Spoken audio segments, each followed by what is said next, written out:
চৰকাৰৰ দ্বাৰা তাৰ বাবে আজিৰ দিনটো এটা উল্লেখযোগ্য দিন আৰু আজিৰ দিনটোত আমি গোৱালপাৰাত ৰাভা ভাষাৰ মাধ্যমৰ শিক্ষানুষ্ঠান আনুষ্ঠানিকভাৱে উদ্বোধন কৰিলোঁ। সৰ্বমুঠ এই বছৰটোৰ কাৰণে 105খন বিদ্যালয় নিৰ্বাচন কৰা হৈছে, য'ত প্ৰাথমিক পৰ্যায়ত বিশেষকৈ যিটো আমাৰ বুনিয়াদী স্তৰ তাত ৰাভা ভাষাৰ জৰিয়তে ছাত্ৰ ছাত্ৰীক ৰাভা মাধ্যমত শিক্ষাদানৰ কাৰ্যসূচী আমি আৰম্ভ কৰিছোঁ আৰু ইয়াৰ বাবে আমি শিক্ষকৰ এটা বাছনি কৰিছোঁ যিসকলে ৰাভা ভাষাটো জানে। তেওঁলোকৰ এটা ছুটী প্ৰশিক্ষণৰো ব্যৱস্থা হৈছে ৰাভা সাহিত্য সভাৰ লগত সহযোগিতাৰে। গতিকে মই ভাবোঁ সুন্দৰভাৱে এইটো প্ৰৱৰ্তিত হ'ব। ইতিমধ্যে মিচিং, দেউৰী, তিৱা এই ভাষাটো আমি মাধ্যমত শিক্ষাদানৰ কাৰণে বিদ্যালয়সমূহ আৰম্ভ কৰিছোঁ। মই গোটেই ৰাভা জনগণলৈ মোৰ অভিনন্দন জ্ঞাপন কৰিছোঁ আৰু মাতৃভাষাৰ মাধ্যমত শিক্ষাদানৰ যি নীতি গ্ৰহণ কৰিলে মাননীয় প্ৰধানমন্ত্ৰী নৰেন্দ্ৰ মোদী ডাঙৰীয়াৰ নেতৃত্বত ৰাষ্ট্ৰীয় শিক্ষানীতিৰ জৰিয়তে মই প্ৰধানমন্ত্ৰীকো ধন্যবাদ জনাইছোঁ, মাননীয় মুখ্যমন্ত্ৰীক ধন্যবাদ জনাইছোঁ। তেখেতে মোক বহুত সাহস দিলে নতুন মাধ্যমৰ বিদ্যালয় খোলাৰ কাৰণে।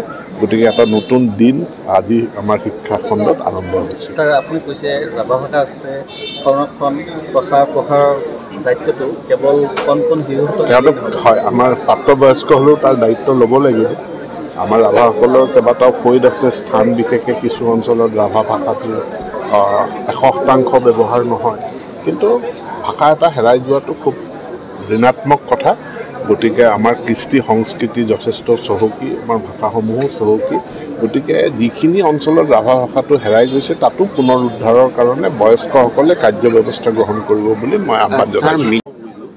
যিহেতুকে বৰ্তমান শিক্ষাৰ ক্ষেত্ৰত বেচৰকাৰী বিদ্যালয়বিলাকত যিটো শিক্ষকৰ হাৰ, সেই অনুপাতে কিন্তু ছাত্ৰ ছাত্ৰীৰ অনুপাতৰ লগতে শ্ৰেণীকোঠাৰ লগত শিক্ষকৰ সংখ্যা কিন্তু বহুত কম।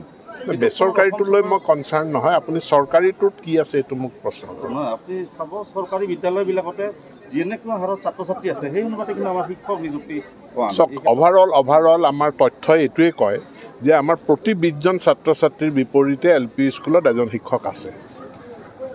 যদি চাব যাওঁ ছাৰ, শ্ৰেণীকোঠা 5টা, কিন্তু শিক্ষকৰ হাৰ থাকিব 2জন। নহয়, শ্ৰেণীকোঠাটোত 5টা শ্ৰেণীকোঠা হ'লেই নহ'ব নহয়, 5টাত 20জনকৈ 100জন ছাত্ৰ ছাত্ৰীও থাকিব লাগিব। গতিকে ছাত্ৰ ছাত্ৰী আছে 15জন, শ্ৰেণীকোঠা 5টা। এতিয়া 3জনকৈ আপুনি ভগাই 3জন ছাত্ৰ ছাত্ৰীৰ কাৰণে এজন শিক্ষক নিযুক্তি দিয়াটো এইটো সম্ভৱপৰ কথা নহয়। ৰাইজৰ ধন টকা পইচা আমি তেনেধৰণে ব্যয় কৰিব নোৱাৰোঁ। সেইটো হৈয়ে আছে, ৰেচনেলাইজেশ্যনৰো এটা প্ৰক্ৰিয়া চলি আছে আৰু নতুন শিক্ষক নিযুক্তিৰো প্ৰক্ৰিয়া চলি আছে। যি সংখ্যক ছিংগুল টিচাৰ LP স্কুল আছে সেইখিনিতো আমি বিহিত ব্যৱস্থা গ্ৰহণ কৰি আছোঁ।